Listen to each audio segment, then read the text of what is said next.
কথা আস্বাদনের আগে আমি পতিত অধম সকলে শ্রীচরণ প্রান্তে আমার ভক্তি পূর্ণাঙ্গ ভুলুণ্ঠিত সশ্রদ্ধ দণ্ডবত প্রণতি নিবেদন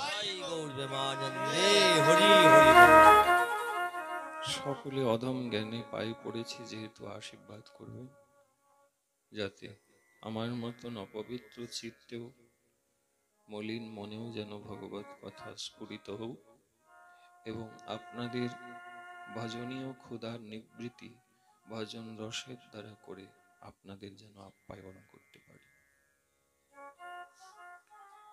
কাজেই শ্রী গুরুদেবের চরণকে অনন্তবার স্মরণ করে প্রেমদাতা নিত্যানন্দ জগৎ গুরুর চরণকে মস্তকে ধারণ করে জয় গুরু জয় নিতাই বলে আসুন আজকের আস্বাদনে আমরা সকলে একাগ্র চিত্তে মেরুদণ্ড সোজা করে জিহ্বায় হরিনাম রেখে আস্বাদনে প্রবেশ করি।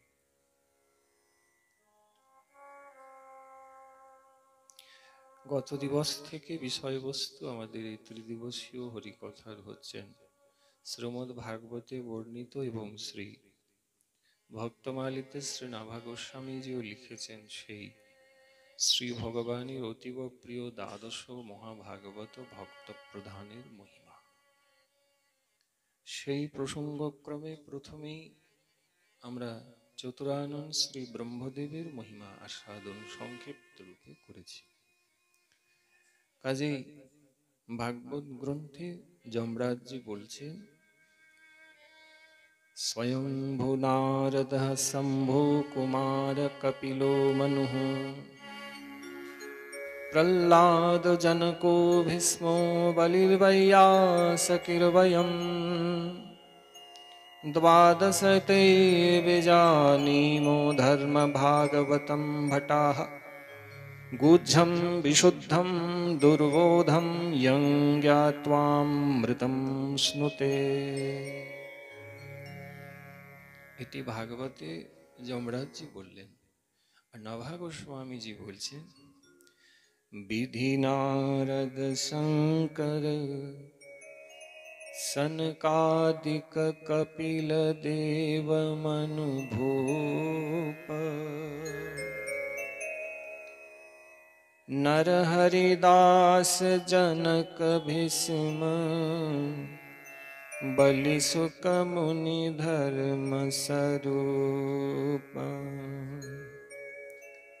अंतरंग अनुचर हरिजू के जो इनको यश गावे आदि अंत लो मंगल तिनको श्रोता वक्ता पावे। अजामेल पर संग यह निर्णय परम धर्म के जान इनकी कृपा और पुनि समझे द्वादश भक्त प्रधान। इनकी कृपा और पुनि समझे द्वादश भक्त प्रधान। द्वादश भक्त प्रधान। तो द्वादश भक्त प्रधान श्री ब्रह्मा, श्री नारद जी, श्री शंकर जी, श्री सनकादिक, श्री कपिलदेव भगवान, श्री मनु जी, श्री प्रहलाद जी, श्री जनक जी महाराज, श्री भीष्म पितामह जी, श्री बलि जी महाराज, महामुनि श्री सुखदेव जी महाराज एवं धर्मराज जी महाराज এই 12 জন ভাগবতের দ্বাদশ স্কন্ধে বিশেষ ভাবে ভগবানের মহাভাগবত কোটির ভক্ত উপাধি লাভ করেছে। ইনাদের মহিমা শ্রবণ এবং আস্বাদন করতে পারলে নাভা গোস্বামীজি বলছেন যে ভগবানে অনন্য ভক্তি লাভ হয়। সকল অনর্থ জীবন থেকে দূরীভূত হয়, অর্থাৎ পলায়ন করে। নাভা গোস্বামী যে নিজেও প্রথমেই এনাদের মহিমাই কীর্তন করলেন, এবং কীর্তন মহিমা এনাদের গাইতে গিয়ে তিনি ভাগবতের সিদ্ধান্ত দিয়ে গতকাল আমাদের জানিয়েছেন যে পরীক্ষিতজিও গোবিন্দ লীলা দশম স্কন্ধেই শুনেছেন। তার পূর্বে নবম স্কন্ধ পর্যন্ত শুভদেব গোস্বামীপাদ পরীক্ষিতজি মহারাজকে ভাগবতে ভক্ত ভগবানের লীলাই শুনিয়েছেন।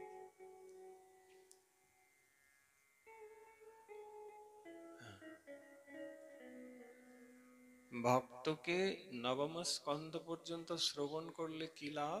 বলে ভক্তি লাভ হয়, আর ভক্তি লাভ হলে তবে বৃন্দাবন ঠাকুরের লীলা আস্বাদন করা সম্ভব হয়।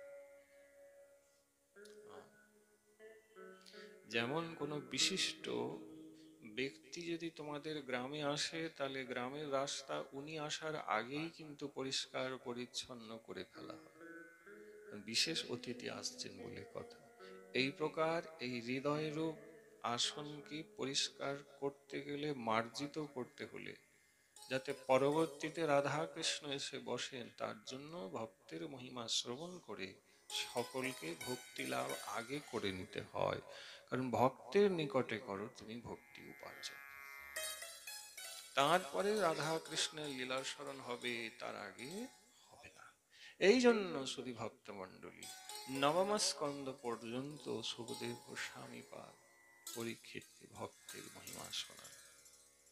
তাই নাভা গোস্বামীজিও বলছেন, আমার ভক্ত মহালীর মধ্যে অন্যতম ভক্ত প্রধান, তাদের মহিমা আপনারা সাধন করুন।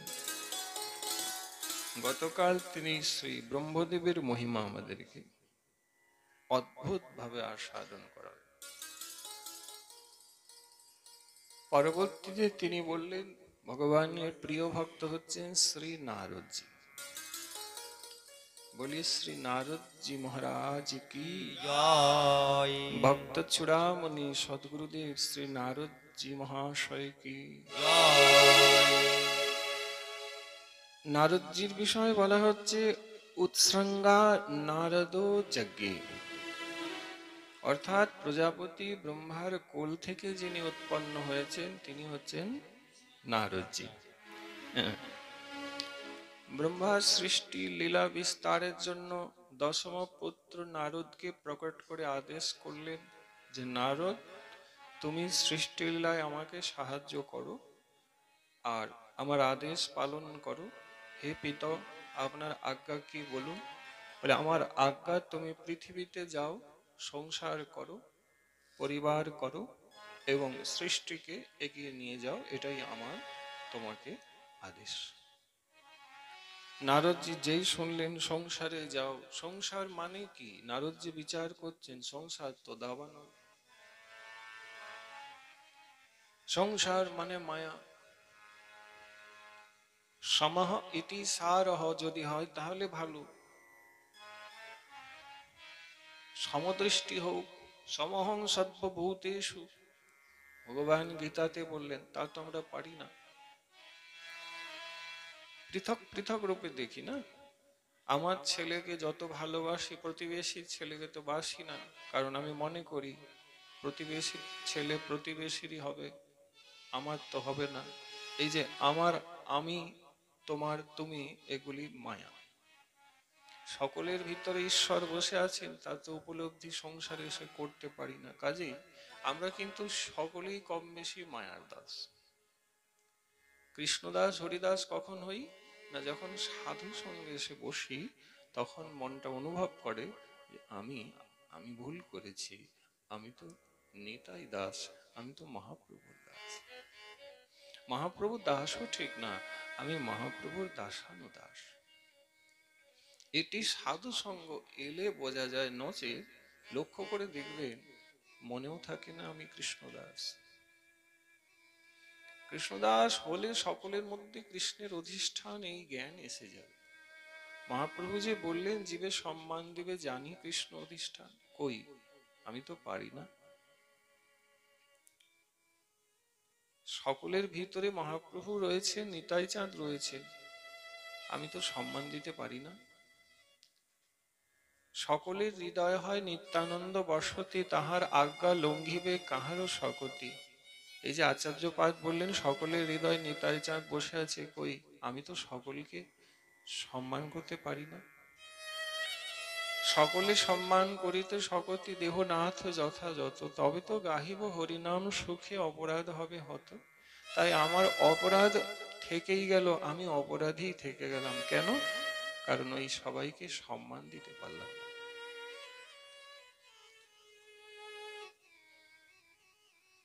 যথাযথ সম্মান দিতে হবে, ভগবান সকলের হৃদয়। কাজে এই যে সংসারে সুধী ভক্ত মন্ডলী আমাদের আশা হয়েছে, মানে দাবানলে পড়েছি, মানে মায়ার জালে এসে পড়েছি। কম বেশি সবাই পড়েছে। সে তো সাধু কৃপা হলে মায়ার অনুভূতিটা একটু দূরে চলে যায়, সাধু চলে গেলে আবার মায়া ধরে ফেলে।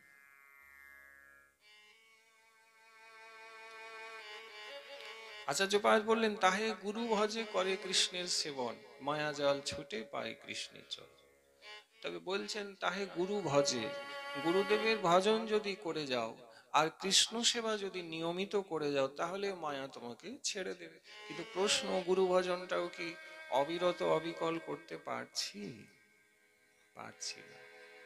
তাহলে গেল কৃষ্ণ সেবা, পারছি না। কৃষ্ণ সেবা দুই প্রকারে হয় বিশেষ করে, এক হচ্ছে বিগ্রহ সেবা, দুই হচ্ছে নামের সেবা।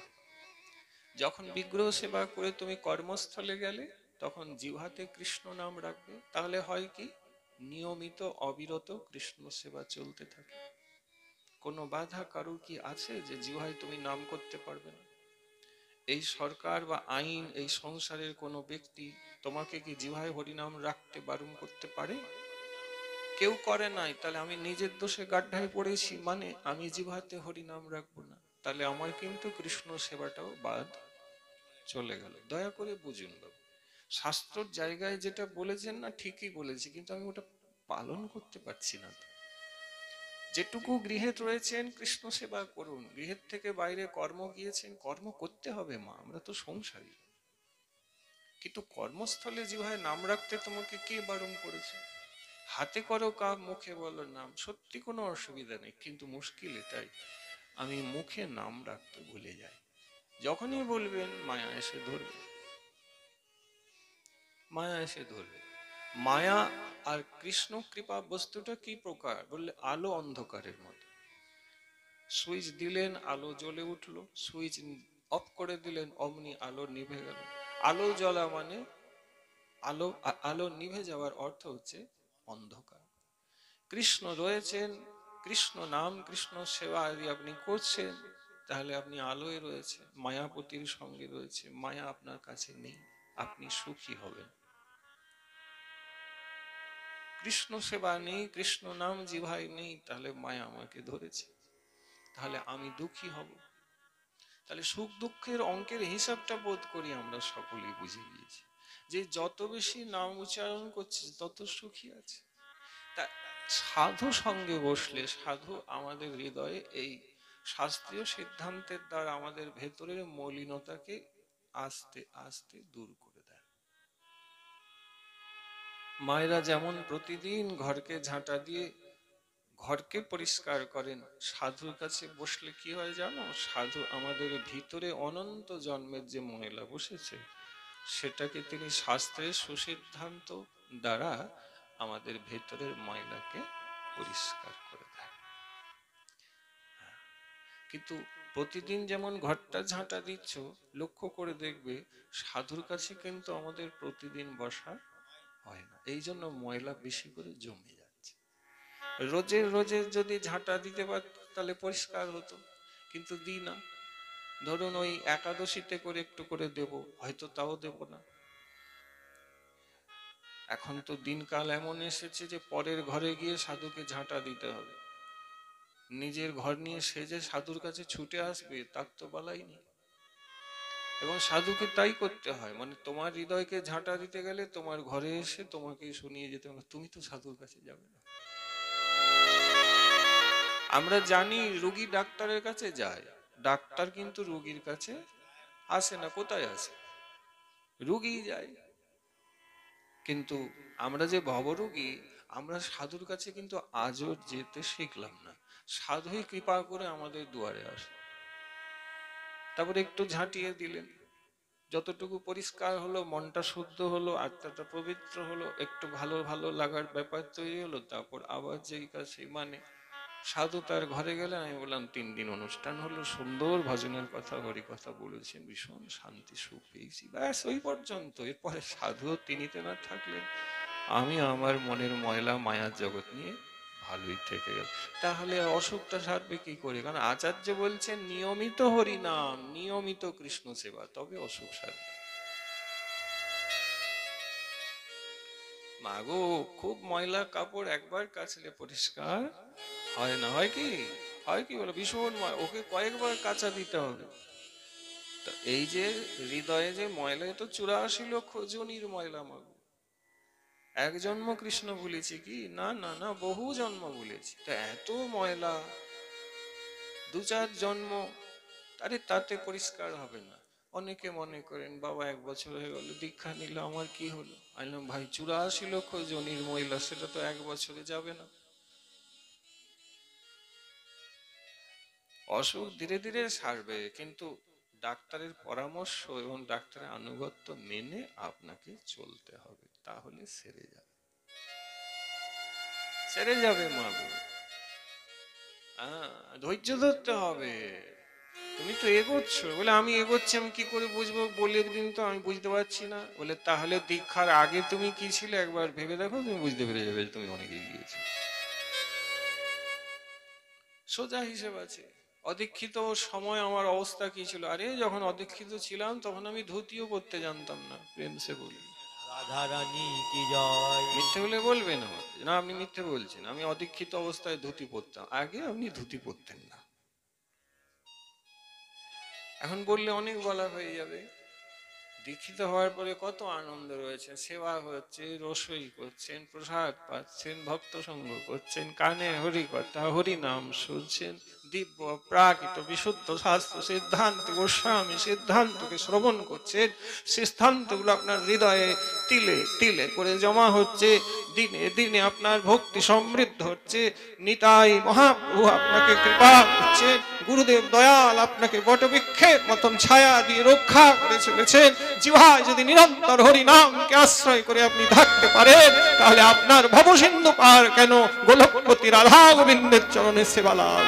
তাই গৌরবানন্দে হরি হরি বল। বিশ্বাসে নিলয় বস্তু, তর্কে বহু দূর বহু দূর বহু দূর। বিশ্বাস করো হে, বিশ্বাস করো। তাহলে ঘর ঝাঁটাচ্ছে, হৃদয়ে ঝাঁটা দিবেন না? ময়লা আছে, অনেক দিনের ময়লা মাগো, অনেক জন্ম। তাই নারদজি বলেন, হে পিতা, কোথায় ময়লায় আপনি আমাকে পাঠাচ্ছেন? আমি সংসারের ময়লা কাদা মারতে, মৃত্যু লোকে সংসার সৃষ্টিকে বর্ধিত করতে যেতে পারবো না। দেখছেন, এনারা তো মায়ায় আসতেই চান নাই, আমরা মায়া ছেড়ে যেতে চাইনি। সাধুর কাছে গেলে কি মায়া নেই?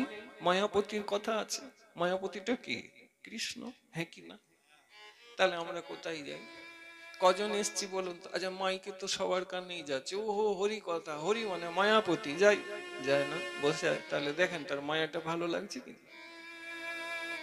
এনারা আসতে চান না, আমরা ছাড়তে চাই না। কি মুশকিল রে ভাই, মহা মুশকিল। যখন তুমি উল্টো পথে হাঁটতে শুরু করেছো, তারপর তো আর সুখের অনুসন্ধান দয়া করে বলছি করতে যেও না, কারণ ওটা তোমার ভাগ্যে আর হবে না।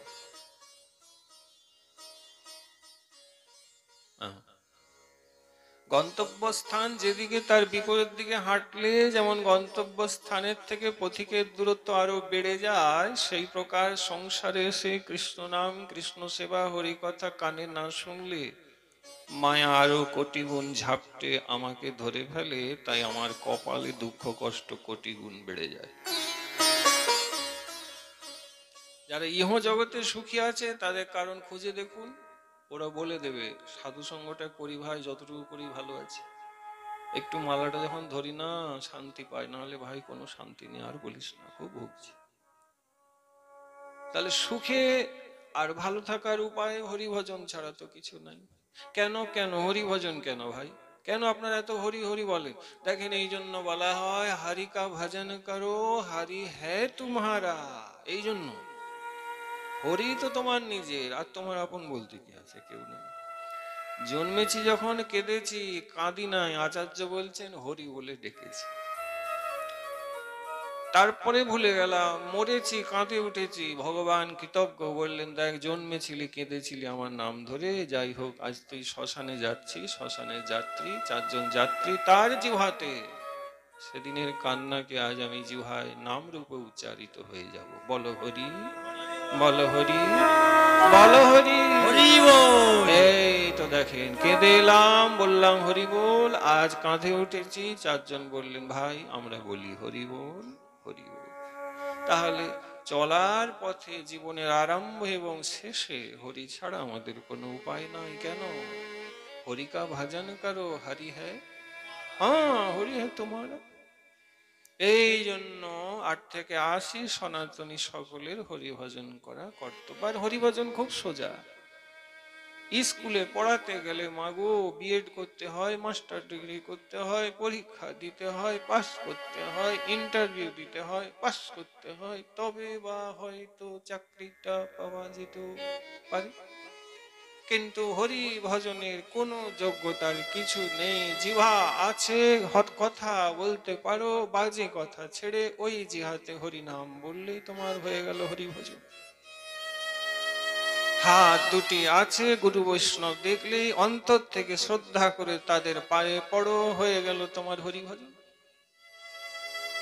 কুখাদ্য অখাদ্যকে জীবনের মতন ত্যাগ করে নরক যন্ত্রণার থেকে নিজেকে সরিয়ে নাও, ভগবানকে প্রসাদ দিয়ে মহাপ্রসাদ সেবা করতে শুরু করে দাও, বলছি হয়ে গেল শুরু তোমার হরিভজন।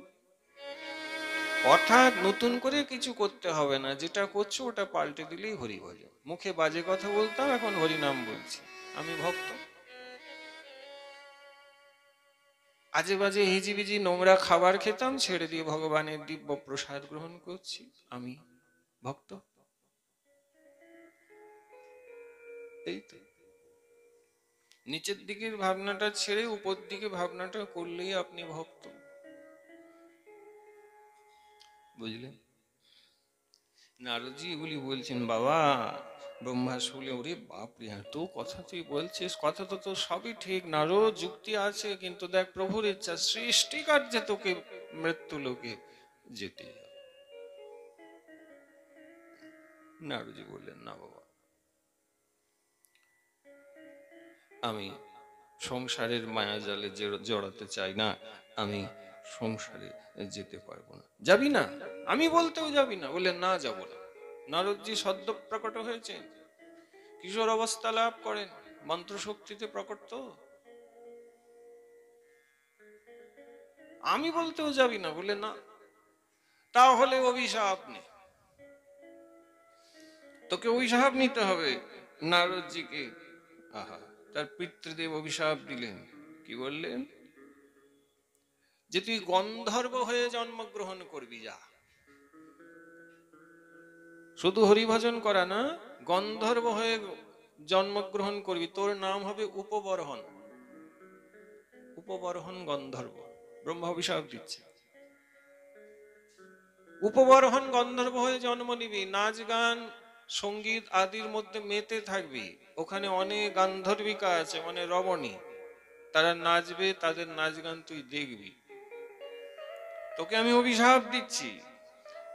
আর ওই গন্ধর্ব হয়ে যখন জন্মগ্রহণ করবি, তো আর এক গন্ধর্ব আছে যার নাম চিত্ররথ, তার 50টি সুন্দরী রমণী মেয়ে। সেই চিত্ররথ গন্ধর্বের 50টি মেয়ের সাথে তোর বিয়ে হবে, যা, তোকে আমি অভিশাপ।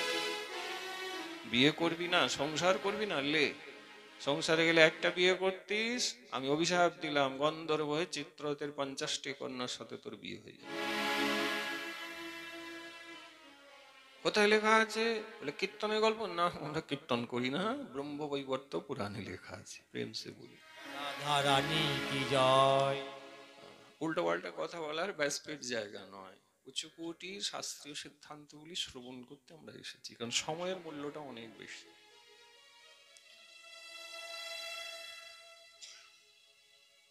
50টি মেয়ের সাথে বিয়ে। নারদজি শুনলেন, শুনেও হাত জোড়ো করে বললেন, বাবা আমি অভিশাপকে মাথা পেতে নিলাম, কিন্তু আমি কৃষ্ণচরণ ছাড়া হতে পারি না। আমি জেনে শুনে মায়ার বিষ গ্রহণ করতে পারবো না।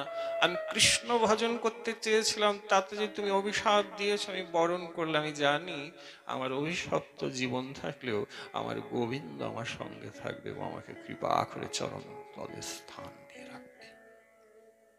নারদজি বলেছেন, এরা ভজনের জন্য অভিশাপ পর্যন্ত নিয়েছেন, কিন্তু হরি ভজনকে ত্যাগ করেন না। আমাদের এখন তো বুঝাতে হয়, কোটি বলতে হয়, তবু হয়তো দেখা যায় মনের পরিবর্তন হচ্ছে না। নারদজি অভিশপ্ত হয়ে গেলেন, সঙ্গে সঙ্গে পুরাণ ব্রহ্মবৈবর্তজি বললেন, অভিশপ্ত হয়ে সঙ্গে সঙ্গে পতন হলো, সত্য লোক থেকে সোজাসুজি গন্ধর্ব লোকে এসে উপনীত হলেন। উপবরহন নামে তিনি জন্মগ্রহণ করলেন, আর সেখানে সত্য সত্য চিত্ররথ গন্ধর্বের 50টি রমণী কন্যার সাথে তেনার বিবাহ।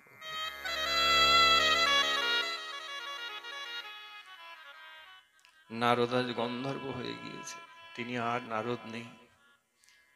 সূত্র রূপে নারদজি তো তাঁর হৃদয়ে রয়েছেন, কিন্তু দেখলে মনে হবে ওহো নিত্য গানে অত্যন্ত পটু কোন সুন্দর পুরুষ দেখছি গন্ধর্ব লোকে বসে আছে। কি নাম ভাই? বলে বলবেন না, আমার নাম উপবরহন।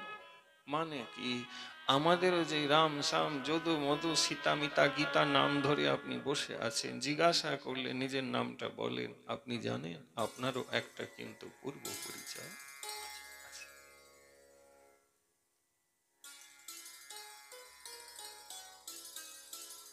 নিত্য শাশ্বত তোমার আমার সকলের পরিচয় একটাই মা গো, সেটি হচ্ছে আমরা কৃষ্ণ দাস।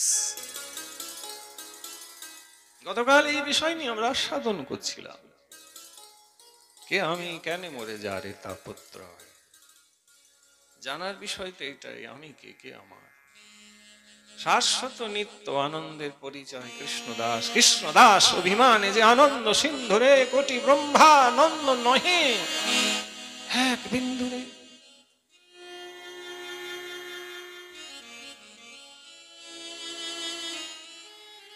এক বিন্দু সমতুল্য হবে না। কোটি ব্রহ্মানন্দের আনন্দ তা নয় যা কৃষ্ণ দাস অভিমানে আনন্দ হয়।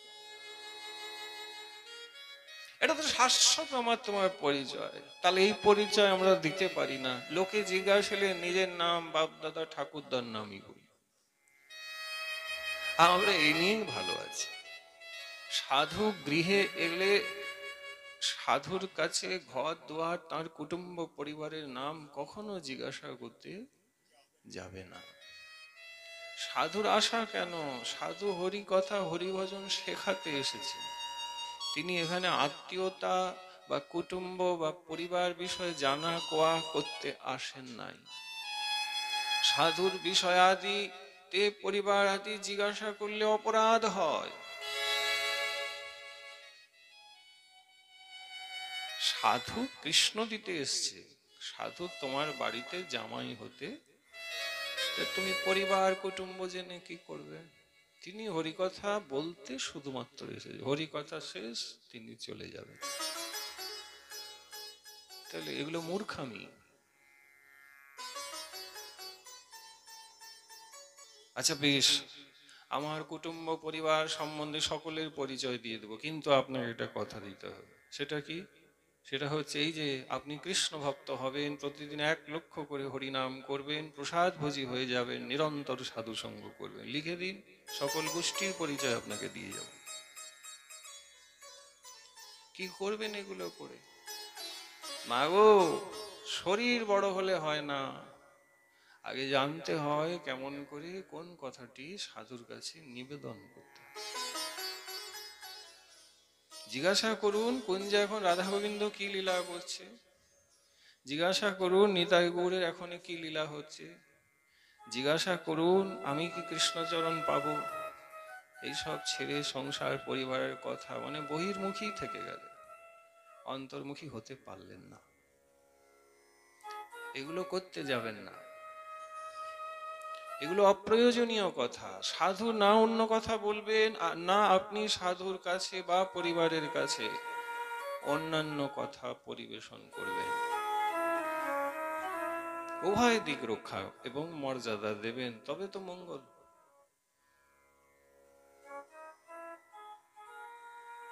ডাক্তারের কাছে এসেছেন, রোগের কথাটুকু বলুন। অন্য কথা সংসারের কথা বললে ডাক্তারবাবু আপনাকে চেম্বার থেকে বের করে দিবে। কেন? ডাক্তার বলবে এ বেটা সুস্থ আছে, রোগের কথা বলেনি, শুধু আজে বাজে কথা বলে। সাধু এসেছে, হরি কথা বলুন, সংসারের কথা কেন?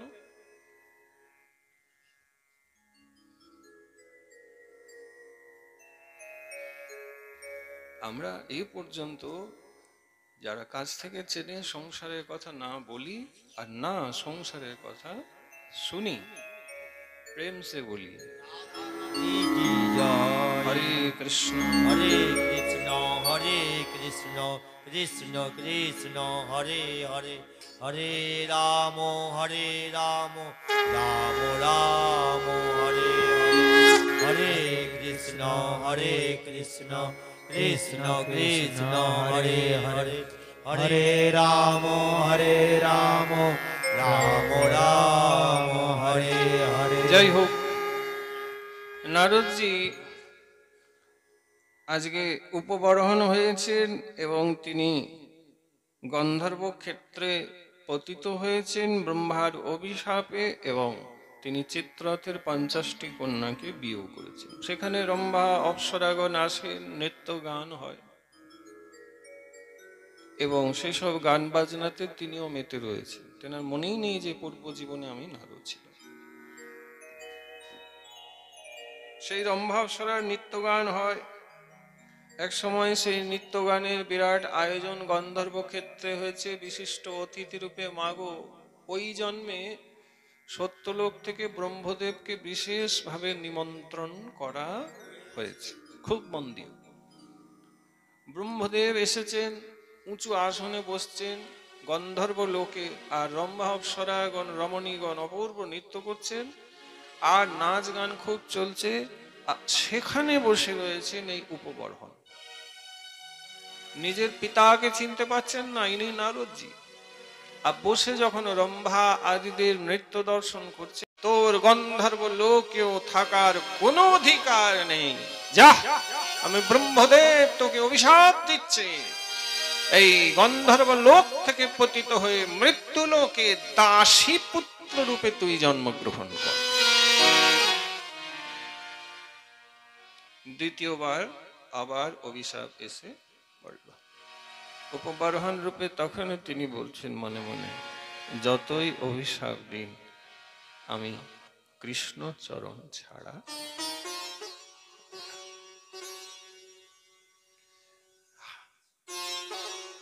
বললে ছাড়া তো হয়ে গেছে, যদি তোমরা বলো কেন কৃষ্ণ ভজন তো লক্ষণ দেখতে পাচ্ছি না।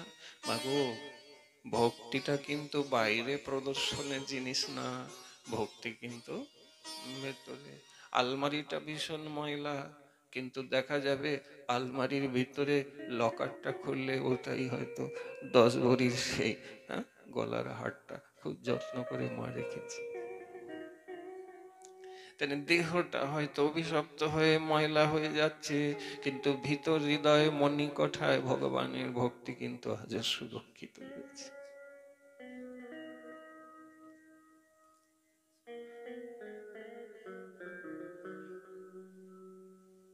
রয়েছে কারণ আপনারা তো শ্রবণ করছেন নারদজির মহিমা, বড় অপূর্ব মহিমা।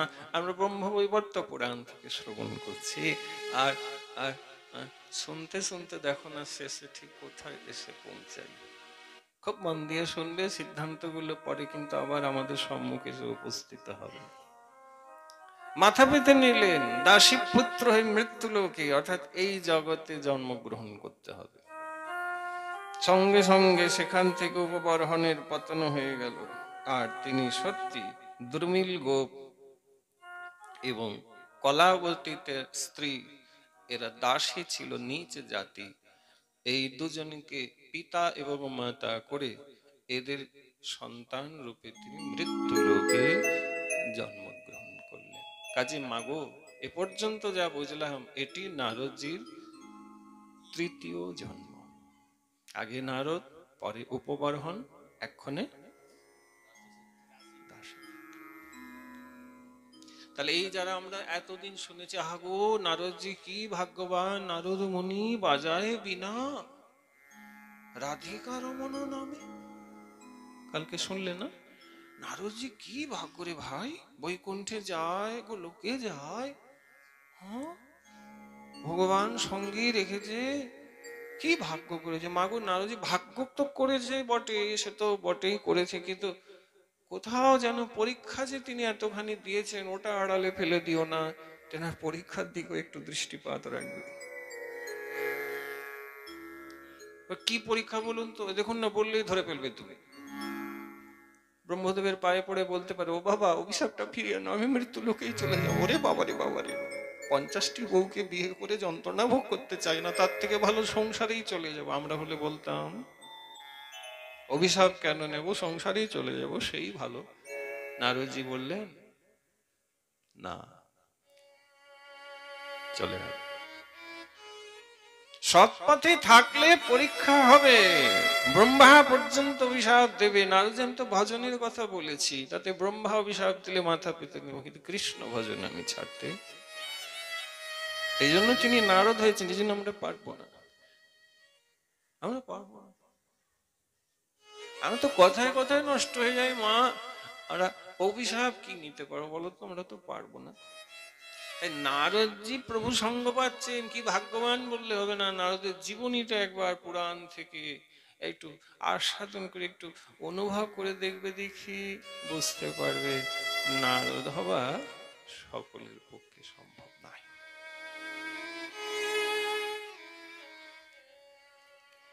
ব্রহ্মদেব অভিশাপ দিলেন, তিনি এই প্রকারে রয়েছেন।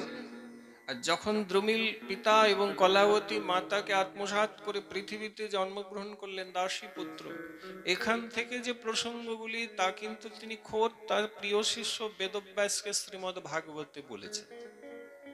এর আগে পর্যন্ত যা তা ব্রহ্মবৈবর্ত পুরাণে বেদব্যাস লিখেছেন, কারণ বেদব্যাসের গুরুদেব হচ্ছেন শ্রী নারদ।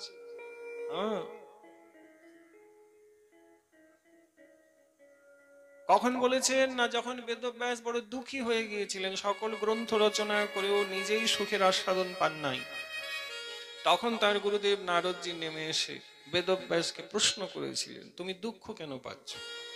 বলে, এত কিছু রচনা করেও সুখ পাই নাই, সংসারকে কি সুখ দেব, তাই দুঃখ পাচ্ছি। বলে, আমি তো নিজ জাতি, আমার জাতি ভালো নাই, কাজেই আমার ভাগ্যে বোধহয় গোবিন্দ লীলা বর্ণনা করা সম্ভব হবে। কারণ আপনাদের বেদব্যাসের বিষয়ে জানেন, তার পিতা তো ব্রাহ্মণ পারাশর, কিন্তু তেনার মাতা কে ছিলেন? সত্যবতী, হ্যাঁ, যে কিনা মৎস্যকন্যা, তাই তো মা? তাহলে মা যখন ব্রাহ্মণী নয়, পিতা ব্রাহ্মণ, তাহলে পুত্র কিন্তু ব্রাহ্মণ হয় না, শাস্ত্র বলছেন। তাই বেদব্যাস আক্ষেপ করছেন, আমি তো ব্রাহ্মণ নয়, আমি তো উচ্চ জাতির নয়, তো নিচ জাতি, আমি প্রভুর লীলা কি প্রকারে বর্ণনা করতে পারবো? গুরুদেব আপনি কৃপা করে বলুন। তখন নারদজি বুঝিয়েছিলেন, ওহে বেদব্যাস, নিজ জাতি নহে কৃষ্ণ ভজনে অযোগ্য,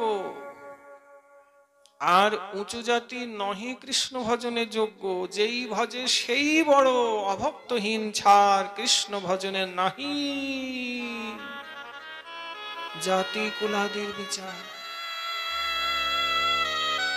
তখন নারদজি তার শিষ্যকে বুঝাতে গিয়ে তার পূর্ব জীবনের ইতিহাস, অর্থাৎ সে যে নিজে আগের জন্মে দাসীপুত্র ছিল, তারপরে আজকে নারদজি হয়েছে, সেই প্রসঙ্গ তুলে ধরছে। কাজে এই প্রসঙ্গটা এখান থেকে ভাগবতী তিনি তার শিষ্যকে বলেছেন।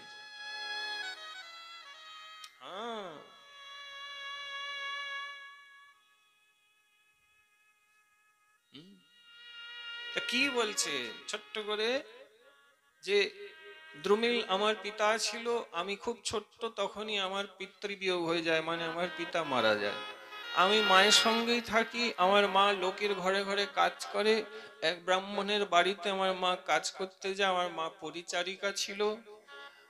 আর আমিও মায়ের কোলে উঠে ওই বাড়িতে যাই। ওই ব্রাহ্মণ বৈষ্ণব সেবী ছিল। ওই ব্রাহ্মণের গৃহে অনেক বৈষ্ণব ঠাকুর চাতুর্মাস ব্রত পালন করতে এসেছিলেন। আর সেইখানে যখন আমি ছিলাম, তখন আমি সকল সাধুদের মায়ের ইচ্ছাতে একটু সেবা করতাম। আমার সেবা তাদের করতে খুব ভালো লাগতো। বৈষ্ণবরা এলে তাদের পদধৌত করিয়ে দিতাম। তারা আমার মাথায় হাত দিয়ে আশীর্বাদ করতেন। তারা প্রসাদ পেয়ে নেওয়ার পরে আমার মা বলেছিল, প্রসাদ পাওয়া হয়ে গেলে তাদের উচ্ছিষ্টটাই পাবি, সাধুর সেবার পরে প্রসাদ পেতে হয়, এটা নিয়ম, তুই জানি। আমি তাই করলাম। 4 মাস হয়ে যেতে সাধুরা যখন চলে যাবেন, তখন আমাকে খোকা খোকা বলে কাছে ডাকলো। বিশিষ্ট যে সাধু ছিলেন তিনি আমাকে কোলে তুললেন, মাথায় হাত বুলিয়ে বললেন, বৎস,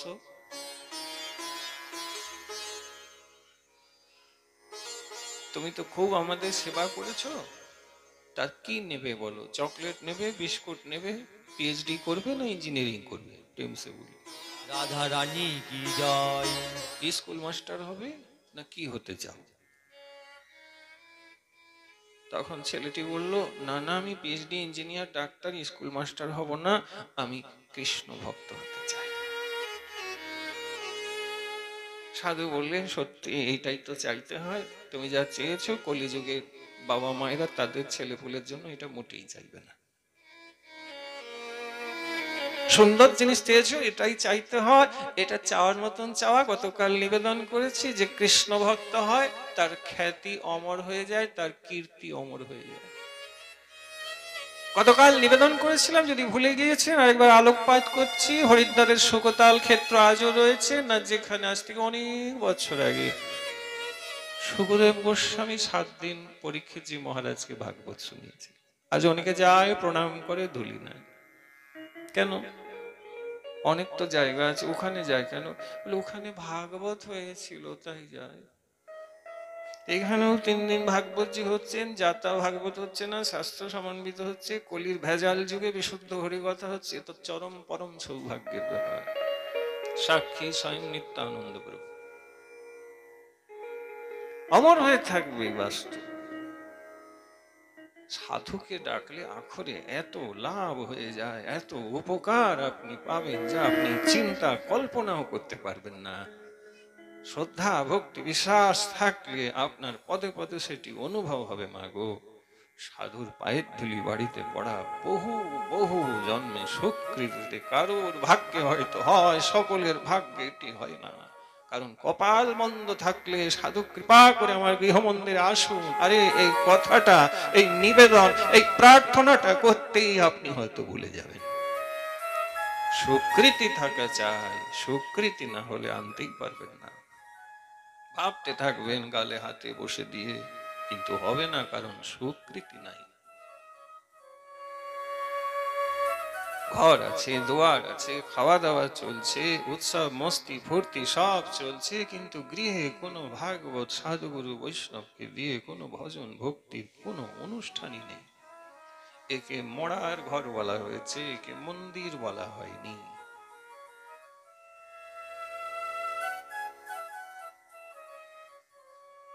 আরে যে সাধু যে স্থানে দেহ রেখেছেন সেই স্থানকে আজও লোক প্রণাম করে, প্রদক্ষিণ করে, মালা অর্পণ করে। আরে সমাধি মানে কি? সমাধি মানে তো শ্মশান বলা যায়। কত মরা শ্মশানে মরছে, কই শ্মশানে গিয়ে তো আমরা প্রণাম প্রদক্ষিণ কেউ কোনোদিন করি না। গেলেও তো স্নান করে ঘরে ঢুকতে হয়। এই কিছুদিন আগে গোপীনাথে গেলাম, রসিকানন্দ প্রভুর বস্ত্রে সমাধিকে 4 বার পরিক্রমা করলো, প্রণাম করলো, মালা অর্পণ করলো, আর করে হাত জোড়ো করে যেন মনে মনে বলছে আজকে পবিত্র হয়ে গেল। সাধু হলে, সমাধিস্থ হলে সেখানে গিয়ে প্রণাম করলো, পরবর্তী প্রজন্ম পবিত্র হয়।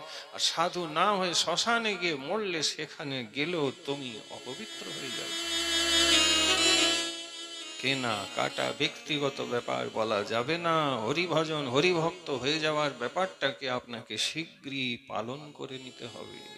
বদন ভরে বলো, জয় নিতাই, আবার বলো, জয় নিতাই, ফের বলো, জয় নিতাই, নিচে বলো, জয় নিতাই, উপরে বলো। জয় নিতাই। হরে কৃষ্ণ, হরে কৃষ্ণ, হরে কৃষ্ণ, কৃষ্ণ কৃষ্ণ হরে হরে, হরে রাম, হরে রাম, রাম রাম হরে হরে, হরে কৃষ্ণ, হরে কৃষ্ণ, কৃষ্ণ কৃষ্ণ হরে হরে, হরে রাম, হরে রাম, রাম রাম হরে হরে। নারদজি নিজেই বলছেন, উচ্ছিষ্টলেপনানুমোদিতো দ্বিজৈ সক্রীতস্ম ভুঞ্জে তদপাস্তকিলবিষঃ এবং প্রবৃত্তস্য বিশুদ্ধচেতসস্তদ্ধর্ম এবাত্মরুচিঃ প্রজায়তে। নারদজি বলছেন, বেদব্যাস ওই সাধুদের উচ্ছিষ্ট গ্রহণ করে আমার ভক্তিতে উল্লাস আনন্দের প্রাপ্তি হয়ে গেছে।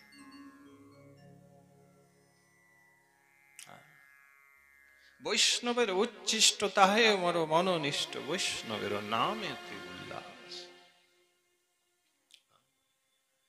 কৃষ্ণের উচ্ছিষ্ট মহাপ্রসাদ নাম হয় মাগো, কিন্তু ভক্ত সেই উচ্ছিষ্ট কৃষ্ণ প্রসাদ গ্রহণ করলে তখন সেটা বাস্তব মহাপ্রসাদ আখ্যান হয়। মহাপ্রসাদ নাম আর মহাপ্রসাদ আখ্যানের রহস্য কি জানতে হবে। এই রহস্য হচ্ছে যে মহাপ্রসাদ একজন ভক্ত গ্রহণ কখন করবে বলে না, যখন সেই মহাপ্রসাদ গোবিন্দের কোন এক শুদ্ধ ভক্ত গ্রহণ করেছে, তুমি তাই গ্রহণ করবে, তখন তোমার ভক্তি বাড়বে।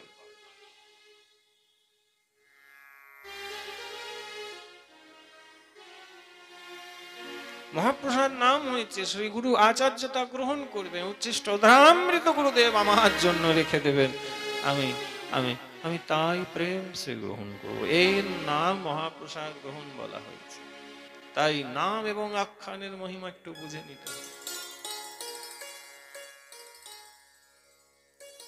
আমরা অনেকেই মহাপ্রসাদ পাই, কিন্তু মহাপ্রসাদ আখ্যান বোধহয় অনেকে এখনো করতেই পারি না। দেখা যায় ব্যাস পিঠে ভাগবত পাঠ করছেন আর তার মাঝেই খাওয়া দাওয়াও শুরু হয়ে গেছে। তার মানে আরে ভাই, এ তো মহা মুশকিল, কি দিন এলো মাগো। আরে ভজন করছেন, ভজন হয়ে যাক, তারপরে ভোজন করবেন। ধরে নিন যে বাড়িতে বিয়ে বাড়ি চলছে, 12টা বাজবে খেতে, হতে পারে।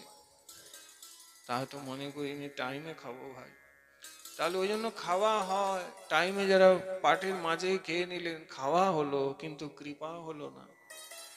কৃপার জন্য অপেক্ষা করতে হবে। সবারই 10,000 বছর পদ্মপুরাণে লেখা আছে প্রভু রামচন্দ্র কুটিয়ায় আসবেন, তার অপেক্ষা করেছে। কৃপায় অপেক্ষা না করলে কৃপা যে হয় না গো। আগেই খেয়ে নিলে খাওয়া হয়, মাগো কৃপা হয় না। কিন্তু সভ্যাসটা তো ছাড়তে পারি না। শিক্ষা দেবে কে? ভাগবতী তো মানি না, শাস্ত্র বলছে যে, শাস্ত্র তো মানবেন। শাস্ত্রের বিশ্রামের পরে প্রসাদ গ্রহণ করতে হবে। ভজন কথা আগে শুনে নাও, আগে কানকে খাওয়াও, কান খাওয়া হয়ে গেলে এবারে জিভে দাও। এখন তো ভোজন চলছে, এখন এর ভোজনটা কোথায় যাচ্ছে? কান দিয়ে হৃদয়ে।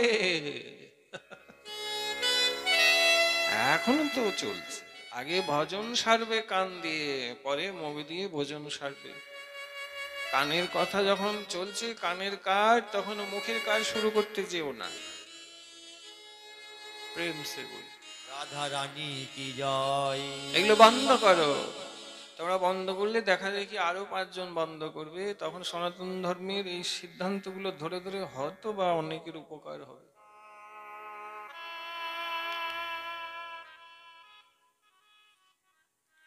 নারদজি উচ্ছিষ্টের মহিমা গাইলেন।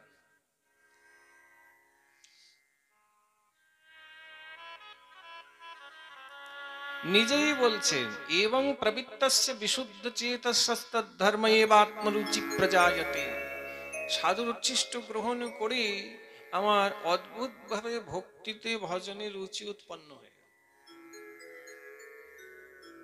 তারপরে সাধুরা তো আমাকে আশীর্বাদ করলেন, আর সেই বিশিষ্ট সাধু আমাকে নাম মন্ত্রে দীক্ষা দান করলেন। তৃতীয় জন্মে দাসী পুত্র নারদজি বলছেন যে আমার দীক্ষা লাভ হলো। তারপরে সেই সাধু আমাকে কি প্রকারে ভগবানের রূপ দর্শন করতে হয় সেই আধ্যাত্মিক কৃপাও আমার হৃদয়ে আমাকে দান করলেন। দুটি জিনিস সাধু দিয়ে গেলেন, লেখা আছে ভাগবতে, কৃষ্ণ রূপ দর্শন আর কৃষ্ণ নাম। সাধু চলে গেলেন, আমি আমার মায়ের কোলে উঠে অমনি সেই বাড়ির থেকে কাজ শেষ আমরা বেরিয়েছি। কিছুদিন পরে জানো তো বেদব্যাস, আমার মা জল আনতে গিয়ে ফেরার পথে বিষধর সর্পের দংশনে মারা গেল। বাবা আগেই চলে গিয়েছে, আজ মাও নেই, আমি অনাথ হয়ে গেলাম, আমার আর জগতে কেউ নাই। এই হচ্ছে ভজন রহস্য মাগো। ভজন করতে করতে না একদিন তোমার সংসারে নিজের বলতে কেউ থাকবে। কবির দাসজি, দুটো তিনটে উদাহরণ দিই, দেখুন এদেরও বুঝতে সুবিধা হবে। কবির দাসজির কিন্তু আহা আহা ওহো, কবির দাসজি সংসারে কিন্তু হরি ছাড়া আর কেউ ছিল না। সুরদাসজি বাবা মা জন্ম তো দিয়েছে, কিন্তু সামান্য দক্ষিণার সোনার মোহর সেই লোভে বাবা পড়ে গেল, অন্ধ ছেলেটাকে ঘর থেকে বার করে দিল। এই অন্ধ ছেলেরও কিন্তু নিজের বলতে কেউ নাই। তুলসীদাসজি বিয়ে করবেন না, তবু লোকের বলায় বিয়ে করলেন। স্ত্রীতে আসক্ত, স্ত্রী একদিন বললেন আমি তো তোমার নয়। প্রভুর ইচ্ছা, গোস্বামীজি বেরিয়ে গেলেন, গালে হাত দিয়ে ভাবলেন হায় সত্যি সংসারে আমি যখন জন্মালাম আমার মা মরে গেল, আমার বাবা আমার মুখ দেখলো না, হায় হায় হায়, আমার তখনও কেউ ছিল না, আমি একজনকে যে নিজের মনে করলাম সেই বউ আমাকে আজকে বিতাড়িত করলো। ওহো, আর ভুল করব না, আর তুলসী দাসের ভুল হবে না, আসলে আমারও সংসারে কেউ নেই। কটা উদাহরণ দেব আর দেব না, যথেষ্ট বোঝার জন্য। মাগো আচার্যরা দেখাচ্ছেন আমরা সংসারে এসেছি, আমাদের কেউ নেই। নার্সিজি, নার্সিজি তো জন্মেছেন তার মাতৃবিয়োগ কঠিন জীবন, ঠাকুমা তাকে যাই হোক করে অতি কষ্টে মানুষ করছেন। বৌদিমণি তো শুধু ঝাঁটা দেখায়, শুধু কুকথা বলে, অকথ্য অত্যাচার বৌদিমণি করে নার্সিজির কথা। তারও মাগো জানো তো ঠাকুমা ছাড়া কেউ ছিল না, ঠাকুমাও শরীর রেখে দিল। মহাদেব শিব শম্ভু ভোলানাথ ছাড়া এই নার্সির ওই সংসারে কেউ ছিল না। কতগুলো উদাহরণ দিয়ে দিলাম গো। আসলে মাগো এই ভজনটা পূর্ণ করতে গেলে, শ্রীমতী রাধারানীর চরণে যেতে গেলে, এই যে মায়ার পরিবারের কুটুম্ব আত্মীয় এগুলো কিন্তু বোঝা, এগুলো যদি দিনে দিনে একটু একটু করে কমে যায়, তুমি জানবে যে ভগবানের কৃপা তোমার প্রতি হচ্ছে।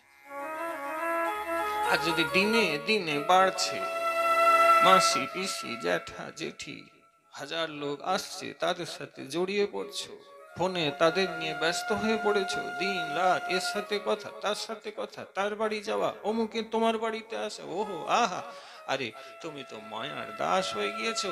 ভগবান তোমাকে উপেক্ষা করছে বলে তুমি জানবে, কাতর প্রাণে প্রার্থনা করবে, প্রভু আমার বলিতে আর কেহ নাই, তুমি আমার বন্ধু, তুমি আমার সুত সুতা, তুমি আমার বন্ধু ভাই, বন্ধুর দ্বারা সুত সুতা তব দাসী দাস, সেই তো সম্বন্ধে প্রভু জানিও আমার প্রকাশ, প্রভু আমার বলিতে আর কেহ নাই, তুমি তো আমার আমি তো তোমার, কি কাজ অপর ধনে পূর্ব ইতিহাস ভুলিনু সকল সেবা সুখ পে মনে, তুমি তো আমার আমি তো তোমার, কি কাজ অপর ধনে আমার বলিতে প্রভু আর কে।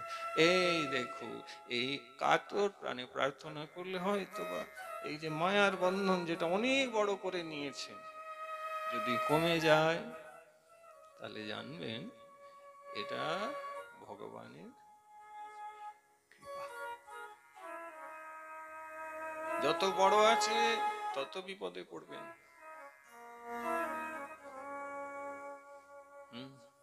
যত ছোট আছে, এবার যাদের ছোট আছে তারা চিন্তা করছে বড় করতে। যাদের ছোট আছে তাদের সইছে না, বলে হয় তো ছোট হয়ে গেল কেন, আরো বড় করতে হবে। ভজনে একলা হয়েছ মানে তুমি কৃপার জায়গায় পৌঁছে, হ্যাঁ রে ভাই। এরা সবাই আচার্যরা দেখালেন, ভাই আমরা তো একাই ছিলাম, তাহলে আমাদের কথা তুই কি শুনলি, কিচ্ছুই মনে রাখিস, একা হতে হয়।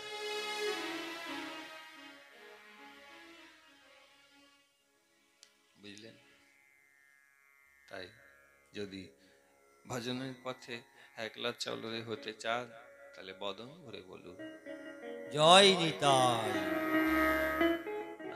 আবার বলুন জয় নিতাই। কারণ নিতাই কৃপা হলেই হবে। কবে নিত্যানন্দ মোরে করে দয়া, ছাড়াইবে মোর বিষয়ের মায়া, দিয়া মোরে নিজ চরণের ছায়া, নামের হাটেতে দিবে অধিকার। কবে হবে বলো সেদিনই আমার, কবে হবে বলো সেদিন, হবে হবে। তাই বদন ভরে বলো, জয় নিতাই, আবার বলো, জয় নিতাই, নিচে বলো, জয় নিতাই, উপরে বলো, জয় নিতাই। হরে কৃষ্ণ হরে কৃষ্ণ, হরে কৃষ্ণ, কৃষ্ণ কৃষ্ণ হরে হরে, হরে রাম, হরে রাম, রাম রাম হরে হরে, হরে কৃষ্ণ, হরে কৃষ্ণ, কৃষ্ণ কৃষ্ণ হরে হরে, হরে রাম, হরে রাম, রাম রাম হরে যাই হোক, হরে। নারদজি বলছেন, বেদব্যাস আমার মাও সর্পদংশনে দেহ রেখেছি, আমার বলতে আর কেউ নাই, আমি এটা ভগবানের কৃপা বলেই গ্রহণ করেছিলাম। এই দেখছেন তো, এই সেই কথাই নারদজি বলছেন, আমি কৃপা বলে ভগবানের গ্রহণ করলাম। আমি বললাম ভালো হলো, আমার সংসারে তাহলে আর কেউ নাই, আমি কি করব, আমি তাহলে বনের দিকে এগিয়ে যাই। আমি একলা নির্জন বনের দিকে এগিয়ে যেতে লাগলাম। একটা বিরাট পিপল বৃক্ষের তলায় এসে দাঁড়ালাম, সেখানে নদী ছিল, আমি স্নান করেছি। তারপরে গুরুদেবের দেওয়া দীক্ষা মন্ত্রকে আমি নেত্র বন্ধ করে যখন জপ করছিলাম, আর গুরুদেব বলেছিলেন মন্ত্র জপের সময় মন্ত্র দেবতাকে চিন্তা করবি, দেখবি তিনি হয়তো তোকে কৃপা করে দর্শন দিবে। মন্ত্র কৃষ্ণের ছিল, আমি কৃষ্ণ ভগবানকে স্মরণ করছিলাম। জানো তো, সেদিনে ওই একলা হয়ে অশ্রু ফেলে, আমার তো কেউ নাই প্রভু, তুমি ছাড়া আমার যে কেউ নাই, এই বলে যখন আমি মন্ত্র বলছি, বিলাপ করছি, অশ্রু ফেলছি, বেদব্যাস জানো সেদিন না ভগবান এক পলক এসে আহা তার রূপের লাবণ্যের ছটা আমাকে দেখিয়ে দিলে।